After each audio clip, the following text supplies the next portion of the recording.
Thank you, Haley. You're awesome as always. And thank you everyone for being here. And thank you, Annie and Randy, for putting this event together. And I hope you've all had a little bite to eat and your tummy's all settled and you got a chance to meet a few people. So as Haley so kindly introduced me, yes, my name is Nancy. But what I'm really excited about is standing here on the stage and saying these 5 magical words. I am a published author. And that, I can't say how jacked I am about that. And the fact that my face is on the front of a book is pretty mind-blowing. And thanks to Annie and Randy to get to international bestseller status, I mean, that's just incredible. So if any of you are really interested about writing a book, I highly take you up on what Randy mentioned earlier, because it's definitely a worthwhile effort. And I always knew I wanted to write a book. And of course, I never really thought it would happen. But when I was little, I loved always writing stories, and I loved grabbing a pen and a piece of paper and seeing what magic I could create and bringing characters to life.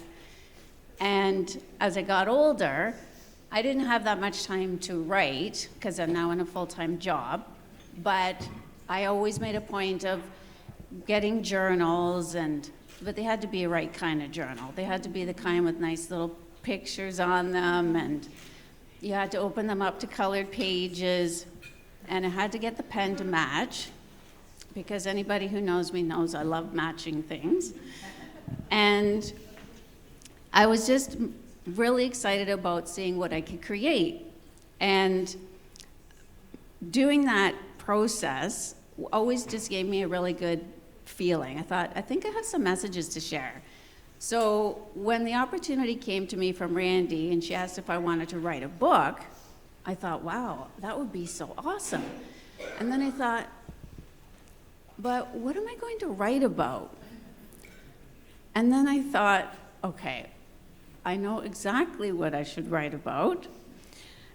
And my chapter is chapter 5. It's called Changes, Transitions, and Leaps of Faith. And I'm not going to go into the nitty-gritty details of the story. I'll let you read that at your leisure, along with the other fabulous authors here. But I will say that that story, or that title rather, really encompasses my life up till this point, because I've had a few changes, just to say, along the way. So just give you a little snapshot as to what's unfolded thus far. So when I was 5, I went flying through a glass door. When I was 10, I had a harrowing experience walking home from school. I was married and divorced by the time I was 20. I moved 10 times. I worked in 5 different industries. I quit a job without having another job to go to. And I then became a transformational life coach. And I did that to help people manage change and transition, because I thought, I think I know a little bit about that part. But I also decided, I think I should help people overcome their fears and failures.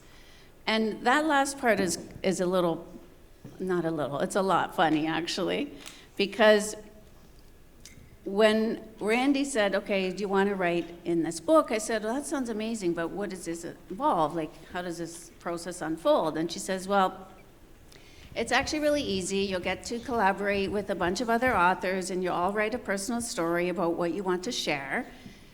And then once the book starts to get traction, we're going to host an event, and you'll be on stage and speaking. And then you're going to post it on social media to attract people to come to the event. And at the point when she said, post it on social media, my stomach kind of lurched and my heart kind of jumped out of my chest, because let's just say social media and I were not exactly on the same page, because it's not my friend. I've done it, but it's not something I'm really comfortable with. So I thought, well, no, this is the time, if I'm going to be teaching people how to step out of their fear, then it's time that I do the same. So I swallowed that lump, I took the plunge, and I posted on social media, because I think we always have this fear about, well, what if it looks dumb? What if someone laughs at it? What if it doesn't resonate with somebody? But at the end of the day, you just have to do it and hope for the best and see what happens, because the hilarious thing is when I did do that, I got all this feedback from, oh my gosh, that was so amazing. I can't believe you said that. That story had such an impact on me. So you really can change your life when you least expect it. And when I talked about fear and failure with others, I thought,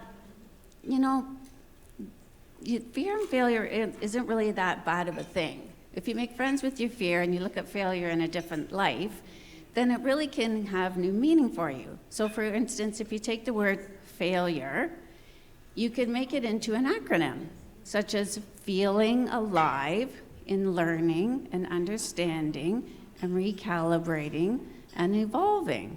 Because that's what really failure is. It's not anything that went wrong. It's not anything that didn't go right. It's just some way that didn't work out. And I like to say, think of it as a stepping stone, which often turns into a milestone. Don't think of it as a tombstone. Because so many people think, okay, well, this didn't work out, now it's a dead end, it's done and over with, and it's like, well, probably, but that's usually because there's a better way, and there's more chances of it surviving if you do something different. So, ironically, I work in the technology field, and the slogan of the company I work for is Be Original. And I think that's really says a lot about who we are as individuals here, because it is all about being original. You have a story to share. It's one worth telling, and we're here to be our own best versions of ourselves. We're not here to be carbon copies of other people. We're not here to play small and hide ourselves behind what we really have to give. It's just having the courage to trust those feelings, because those feelings are in your heart and they need to come out. And the funny thing is, people think it's their head that's making all the decisions, but that's not true. It's actually your heart. Your heart is the one in the driver's seat. Your head's just along for the ride. So with that, I say, take life by the horns, take the plunge, face your fears, because if you follow your heart and manage your head, you'll always land on your feet. You just have to take the first step. Thank you.